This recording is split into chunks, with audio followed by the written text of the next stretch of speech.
안녕하세요. 저는 서초구에 사는 50대 중후반에 접어든 여자입니다. 제가 여기에 글을 쓰게 된 이유는 저희 딸이 어이없는 이유로 파혼을 당했기 때문인데요. 원래 결혼이라는 것은 당사자 둘이 서로 좋으면 그만 아니었나요? 아직도 집안 배경이라는 것이 중요한 세대인가요? 집안 배경 때문에 결혼 반대한다는 것은 다 옛날 말인 줄만 알았어요. 저는 나름대로 세상이 많이 변했다고 생각했었는데 변하려면 아직도 한참 멀었나 봅니다. 저희 집안은 남들이 봤을 땐 되게 평범하고 그닥 부유해 보이진 않아요. 남편과 저는 친구 따라 있는 돈 없는 돈 털어서 부동산에 투자를 하게 되었는데 그게 대박이 터져서 수많은 돈이 저희 손에 쥐어진 거예요. 그 뒤로 저희는 약간의 돈으로 주식을 하기 시작했고 정말 운이 좋았던 건지 주식으로도 꽤나 많은 돈을 벌어들일 수 있었어요. 저희 가족은 많은 돈을 가지게 되었다고 해도 초심을 잃지 말자는 생각을 항상 하고 있었어요. 남편은 돈 생겼으니 괜히 사업하겠다는 헛된 생각을 하지 않았고 다니던 직장을 꾸준히 계속 다녔어요. 저는 원래 하고 있던 프레시, 그러니까 흔히 알고 있는 야쿠르트 아줌마를 계속해왔습니다. 집도 이사가지 않고 옛날부터 살던 주택에서 지금까지 살고 있어요. 그리고 이제 사회초년생인 딸은 제가 들고 있던 건물 1층에서 카페를 하나 차렸죠. 카페에서 일하면서 매일 커피를 사가는 남자와 연애를 시작했다고 하더라고요. 예비 사위는 바로 옆 건물에서 일하고 있는 멀끔한 청년이었어요. 딸은 결혼하겠다고 예비 사위를 집에 데리고 온 적이 있었는데 서글서글한 게 마음에 들었어요. 저는 평소 제 건물을 직접 청소하는 것을 좋아했어요. 괜히 돈 주고 청소하는 사람 고용했다가 제 마음에 들지 않아서 그냥 제가 하기로 마음먹은 것이죠. 예비 사위는 그런 저를 몇 번 본 적 있다면서 아는 척을 하더라고요. 어머님께서 항상 지희 가게 건물 청소하시는 거 봤어요. 어쩜 그렇게 부지런하세요? 젊은 저도 어머니처럼 부지런히 움직이고 싶은데 마음처럼 쉽게 안 되던데. 내가 뭘, 별거 아니야. 그냥 가만히 있긴 뭐해서 사부작거리는 거지. 내가 좋아서 하는 거라 그렇게 힘든지도 모르겠어. 아침 일찍부터 야구르트 방문 판매에 이렇게 건물 청소까지 하시잖아요. 그 나이에 그렇게 움직이기 쉽지 않으실 텐데 저희 엄마도 집에만 계시거든요. 어머님은 진짜 대단하세요. 에이, 아니야. 나한테 지금 잘 보이려고 일부러 계속 이러는 거지? 안 그래도 돼. 그러지 마. 나 진짜 너무 부끄러워. 부끄럽다고 그만하라고 하긴 했지만 저를 치켜 세워주는 예비 사이가 싫지는 않았어요. 아무리 빈말이라도 요즘 친구들은 저렇게 말을 잘 못하잖아요. 제게 노력하려는 게 보여서 예비 사위의 첫인상은 아주 좋았습니다. 저희 남편도 아무 말 안 했지만 예비 사위를 마음에 들어하는 것 같았어요. 그렇게 저희 딸도 예비 사위 집에 인사드리러 갔다 와서 상견례를 하기로 했습니다. 딸이 시부모님이 되실 분들도 예비 사위 못지않게 성격이 좋아 보이셨어요. 두 분께서 되게 인자한 미소로 저희를 반기고 계시더라고요. 첫인상이 너무 좋아서 저런 가족이라면 우리 딸을 믿고 맡겨도 되겠다는 생각을 하고 있었어요. 하지만 말하면 말할수록 어딘가 이상한 느낌이 들더라고요. 우리 아들에게 사돈에 대해서 많이 들었습니다. 사돈 어른께서 자동차 관련해서 일을 하고 계신다던데 자금이 많이 들어가겠어요. 저희 회사가 아무래도 큰 편이라 자금이 많이 들어가긴 하겠죠. 저도 정확히 얼마나 들어가는지는 모르겠네요. 근데 왜 물어보시는 건지. 아니에요. 그냥 한번 여쭤본 말이었어요.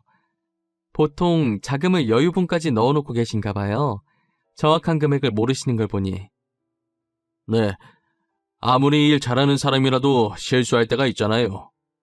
결제일을 착각할 수도 있는 거고 그것 때문에 회사가 망할 수도 있으니 여유 자금을 미리 넣어놓는 편이더라고요. 그렇군요. 회사가 제법 체계적이네요. 결제일 착각해서 망할 일은 없겠어요. 제가 초면에 질문이 너무 많았던 것 같네요. 얼른 식사하시죠. 예비 안사돈이 계속 남편한테 저희가 엄청난 사업을 한다는 것처럼 이야기하는데 저는 그냥 제가 잘못 알아들은 건가 싶어서 깊게 생각하지 않고 그냥 넘어갔어요. 그렇게 결혼 날짜까지 잡고 상견례를 무사히 잘 끝내고 집으로 돌아왔어요. 집으로 돌아오는 순간부터 결혼 준비로 바쁘게 움직여야겠더라고요. 예비 사위가 빨리 결혼하고 싶다고 하는 바람에 조금 촉박하게 날짜를 잡은 터라 저는 딸과 급하게 혼수랑 웨딩드레스를 보러 다녔어요. 금방 끝날 줄 알았는데 생각보다 준비할 게 너무 많더라고요. 그래도 저희 딸이 시집가서 밉보이면 안 되니까 없는 시간까지 쪼개서 뛰어다녔습니다. 그런데 결혼 일주일 남겨두고 딸이 울면서 집으로 돌아왔더라고요. 왜 그러냐고 무슨 일 있냐고 물어보니 예비 사위가 헤어지자고 했다는 겁니다. 갑자기 예비 사돈이 딸과의 결혼을 반대했다는 거예요. 저와 남편은 마른 하늘에 날벼락 맞은 것도 아니고 하루아침에 파혼을 당하니 당황스러웠어요. 이유라도 알고 싶었는데 아무리 물어봐도 딸은 입을 꼭 다물더라고요. 제가 말할 때까지 자신을 놓아주지 않을 것 같으니 겨우 입을 열었어요. 오빠가 나랑 결혼하고 싶어서 우리 집안이 사업하는 집안이라고 거짓말을 했대. 아빠 지금 다니고 있는 회사 아빠 거라고, 아빠가 사장이라고. 뭐? 이게 무슨 안서방이 진짜 생각이 있는 거야 없는 거야? 아니 어쩌자고 어른들한테 강 크게 그런 거짓말을 한 거야? 그래서 자기도 너무 양심에 찔려서 사실대로 아빠는 월급 받으면서 회사 다니고 엄마는 야쿠르트 아줌마라고 그리고 가끔 건물 청소하러 다닌다고 했대. 어쩐지 안싸돈이 그이한테 자금이 어쩌고 체계적 어쩌고 하더니 우리가 사업하는 줄 알고 지방 배경 보고 결혼 허락한 거였네. 알고 보니 예비 사위가 저희 딸과 결혼하고 싶어서 거짓말을 쳤던 것이었어요. 그리고는 예비 사돈이 딸한테 전화해서 하마터면 사기 결혼할 뻔했다면서 화를 내려다가 자기 아들이 결혼하고 싶어서 거짓말 친 것이니 그냥 넘어가겠다고 했다는 거예요. 거짓말 친 건 자기 아들인데 왜 저희 딸한테 그냥 넘어가겠다면서 으름장을 놓는 건지 모르겠더라고요. 그러면서 결혼은 없던 일로 하자고 했다더라고요. 저는 아무리 이해를 하려고 해도 이해를 할 수가 없었어요. 둘이 좋아서 결혼하겠다는데 도대체 둘 결혼에 저희 직업이 왜 중요한 건지 모르겠어요. 결혼하면 부부끼리 알아서 먹고 사는 거지 제 직업으로 먹고 사는 게 아니잖아요. 저는 파혼하는 이유가 납득이 안 갔지만 오히려 잘 됐다고 결혼하기 전에 본성을 드러내서 다행이라면서 울고 있는 딸에게 괜찮다면서 다독여줬어요. 딸은 처음에 예비시댁이 그런 얘기를 했을 때 단지 남자친구와 헤어져야 한다는 사실 하나만으로 슬퍼서 눈물이 났었는데 곱씹어보니 저희를 거지 취급한 것 같다면서 너무 화가 난다더라고요. 그리고 갑자기 폰을 들더니 어디론가 전화하기 시작했어요. 오빠, 부모님 진짜 너무한 거 아니야? 어떻게 돈으로 사람을 평가할 수가 있어? 내가 진짜 생각할수록 화가 나서 못 참겠어. 오빠는 왜 그런 거짓말을 해서 이 꼴을 만들어? 지희야, 내가 미안해. 나 진짜 너랑 결혼하고 싶어서 그랬던 거야. 그런데 부모님이 이렇게까지 반대하실 줄은 몰랐어. 진짜 내가 입이 10개라도 할 말이 없다. 진짜 오빠가 제일 나빠. 우리가 거지도 아닌데 왜 이런 취급을 받아야 하는데? 아빠가 회사 다니는 게 뭐? 엄마가 야구르트 아줌마인 게 뭐? 그게 그렇게 나쁜 직업이야? 나쁜 직업은 아니지. 그런데 우리 엄마 입장에선 좀 그랬나 봐. 내가 엄마 대신 이렇게 사과할게. 그러니까 화 풀어, 어? 내가 다시 잘 설득해 볼게. 됐어. 설득하지 마. 나도 결혼 안 할 거야.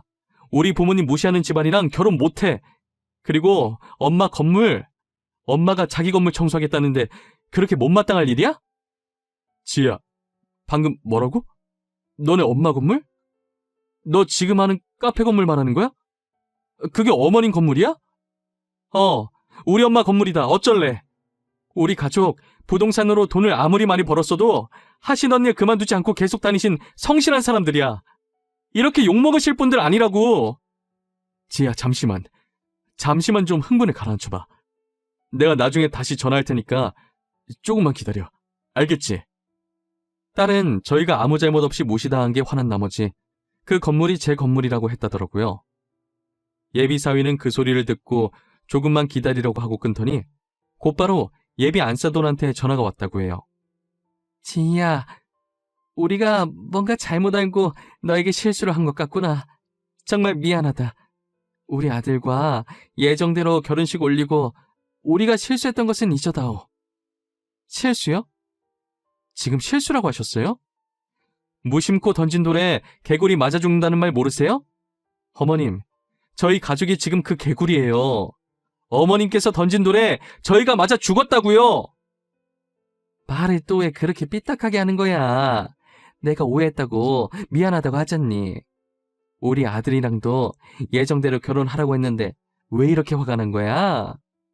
아까는 결혼 반대라면서 사기 결혼이라고 그렇게 저한테 난리치시더니 왜요? 그 건물이 저희 엄마 건물이라고 하니까 결혼시키고 싶은 마음이 생기셨나 봐요? 그런 게 아니야. 내 말 좀 들어줘. 진이야. 우린 정말 오해하고 홧김에 그런 말 한 거야. 정말 별 뜻은 없었어. 우리가 제대로 알아봤어야 했는데 미안하구나. 됐어요. 마음에도 없는 사과 그만하세요. 이젠 제가 결혼할 마음이 없어요. 그럼 이만 끊겠습니다. 다시는 연락하지 마세요. 딸은 단호하게 한 채의 흔들림도 없이 결혼하지 않겠다고 딱 잘라서 말하고 끊더라고요. 예비 안사도는 딸과 통화 이후로 과일 바구니를 들고 저희 집에 찾아와서 죄송하다고 고개를 숙이더라고요. 여기까지는 어쩐 일이세요? 딸이 이미 이야기 다 끝낸 걸로 아는데요. 저희에게 더 하실 말씀이라도 남아있는 건가요? 죄송합니다. 저희가 실례를 했네요. 이제껏 저희가 했던 말들은 잊어주세요. 저희 아이들 결혼도 얼마 남지 않았잖아요. 오해는 풀어야죠. 오해는 무슨 오해요? 일방적으로 화내셔놓고 무슨 오해요? 그리고 결혼은 이미 안 하기로 결정한 것 아니었나요? 저희 혼수랑 드레스 다 취소했는데요. 취소하셨다니요. 사돈까지 정말 왜 그러세요? 저희가 이렇게 고개 숙여 사과하잖아요. 아이들이야 아직 어려서 홧김에 파혼하겠다고 한다지만 어른인 저희는 이 일을 풀어야 하지 않겠어요? 저도 생각이 성숙하지 못한지라 전혀 풀고 싶지 않네요. 귀한 걸음하셨는데 죄송합니다. 조심히 가세요. 그리고 들고 오신 과일은 댁에 도로 가져가셔서 가족들이랑 많이 드세요. 저는 더 이상 예비 안사돈의 말을 듣지 않고 대문을 닫아버렸어요. 그 뒤로 예비 사이가 딸한테 전화하고 문자하고 난리를 치길래 딸은 니네 부모한테 그렇게 살지 말라고 전화하면서 답장을 보내고 폰 번호를 바꿔버렸어요. 예비 사유에게 또다시 연락 오면 물 한 바가지 부어버릴 거라면서 딸은 아직도 화가 단단히 났더라고요. 그런 못된 심보를 가진 예비 사돈을 보고 하늘이 놓였는지 얼마 지나지 않아 그 집안이 망해서 야반도주를 했다는 얘기가 저희 귀에 들렸어요. 저희 가족은 그 소리에 돈돈거리더니 결국 망했냐면서 쌤통이라고 생각했어요. 그렇게 그 가족에 대해 점점 잊어갈 때쯤 새로운 소식을 듣게 되었어요. 지인의 말에 의하면 무슨 돈이 있었는지 모르겠지만 조그만 떡볶이 가게를 하나 차렸다고 하더라고요. 저는 가진 게 돈밖에 없는지라 돈으로 복수를 해줘야겠다고 생각이 들었어요. 직업의 편견 가지고 돈 없는 사람 취급하면서 무시했으니 저도 똑같이 돈으로 쥐락펴락하면서 장난을 조금 해보고 싶었어요. 지인이 말한 떡볶이 가게가 있다는 건물을 제가 샀어요. 그리고 조카를 시켜서 월세를 2배로 받아와 달라고 부탁했죠. 이모, 내가 다음 달부터 월세 2배로 달라고 하니까 돈 없다는데? 나보고 건물주 만나게 해달라네? 자기가 한번 부탁해보겠다고. 이모 어떻게 할까? 그래? 나한테 부탁해보겠대? 지금도 같이 있어? 그럼 내가 지금 너한테 주소 하나 보낼 테니까 내일 거기로 오라고 말해. 방금 주소 문자로 날라왔네. 알겠어. 이쪽으로 가라고 할게. 다음에도 부탁할 거 있으면 말하고.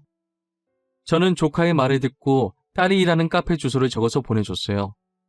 그리고 다음날 여유롭게 창밖을 보면서 커피를 마시고 있는데 입구에서 살짝 경직된 채로 서 있는 예비 안사돈을 보게 되었죠. 그러더니 떨리는 손으로 문을 열고 두리번거리기 시작하더라고요. 여기가 제 딸의 카페인 걸 아니까 건물주가 어느 정도 저라는 느낌이 들었을 거예요. 아니나 다를까 저랑 눈이 마주치더니 살짝 뒷걸음질을 치더라고요. 오랜만에 다시 보게 되니 꼴이 많이 아니었어요. 예전엔 온몸에 명품을 휘감고 있더니 지금은 다 낡은 옷을 입고 있더라고요.